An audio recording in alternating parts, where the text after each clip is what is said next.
Donc, point de vue achat d'ordinateur, si vous aimez les Mac, c'est connu. Les entrées de gamme sont toujours très intéressants chez Apple. Et actuellement, tout le monde dit du bien du Mac Mini M4. OK, Mac Mini M4. Et j'ai tapé éducation. Enfin, j'aurais dû taper exactement éducation. Voilà. Et j'arrive sur des liens. Voilà. Alors, au niveau du prix, très adapté à des écoles et à des étudiants. Donc ça, c'est avec la réduction. Hein, avec la réduction étudiant, parce que je suis sur le site éducation de Apple.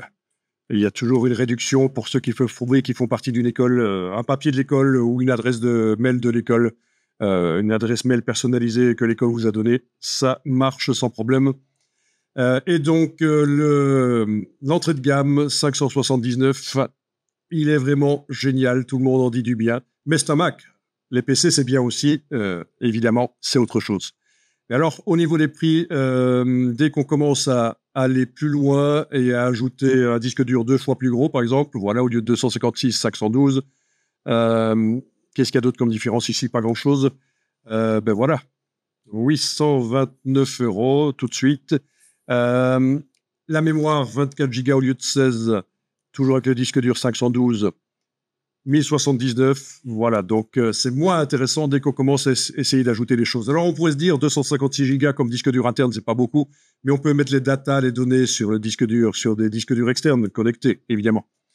Donc c'est rapide.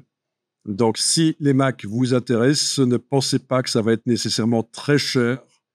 Voilà. L'entrée de gamme pour faire du graphisme, pas de la 3D nécessairement lourde, mais du graphisme, ça pourrait être bien. OK, et là, ils ont un autre processeur, le Pro, mais tout de suite, on va vers des prix plus élevés, et la différence, ça va être la vitesse à laquelle ça réalise les travaux que vous lui demandez de faire, les opérations.